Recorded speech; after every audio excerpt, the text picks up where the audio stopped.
छत्रपतींचा जन्म त्या वर्षी पौष महिन्यामध्ये महाराजांची वडील गेले बोललोबा. म्हणजे मुलाच्या मृत्यूनंतर 2 महिने वडील गेले. महाराजांच्या मोठ्या भावाचं नाव होतं सावजी. वडिलांचे अंत्यसंस्कार करून आले महाराज. त्या सावजीच्या चरणावर डोकं टेकवून सांगितलं, दादा वडील गेले, आता आपल्याला छत राहिलं नाही. असं बाप गया तो छत गया, पाय गया तो बलगटा. बाप गेला म्हणजे छत्र गेलं, डोक्यावरच छत गेलं. आता ऊन वारा पाऊस कोसळणार डायरेक्ट. आता अडवणार कुणी. भाऊ गेला म्हणजे अर्धी ताकद गेली, आणि आई गेली म्हणजे विश्व शून्य झालं. मन आहे, पाय गया तो बलगटा, बाप गया तो छत, जिसे दिन गई मावडी सारा जग सुना कर.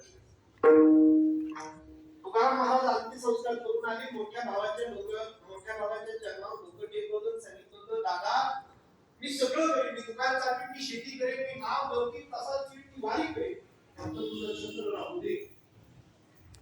तू असा पाठीशी असा चांगला उभा राहा, हुकूम करेन.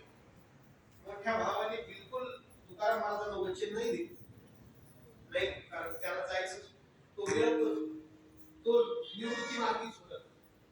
महाराज काय करायची, रात्री 10 वेळा उठायचे, त्याची घडी पाहायची. तो अंथरुणात दिसला की बरं वाटायचं.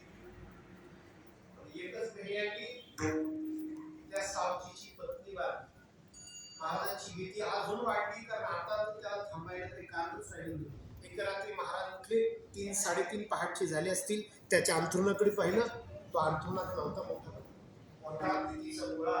अख्खं घर शोधलं तुकाराम महाराज. अंगणात गेले, घोड्याच्या पागीत गेले, बैलाच्या गोठ्यात गेले, कुठंच सावजी दिसला नाही. दिवस उजाडला.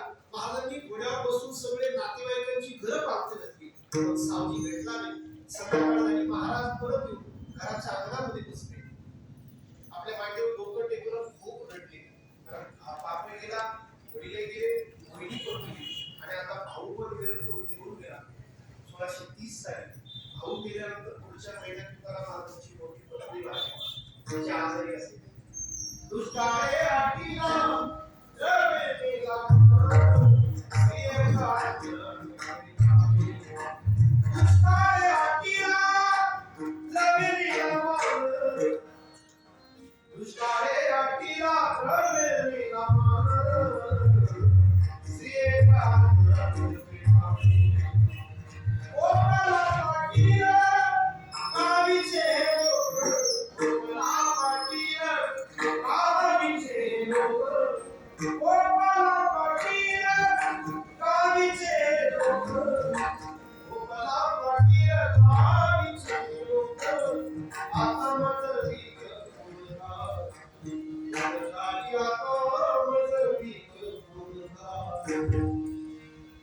शिवाचं मोठं असं एकच राहिलं, ते म्हणजे आई.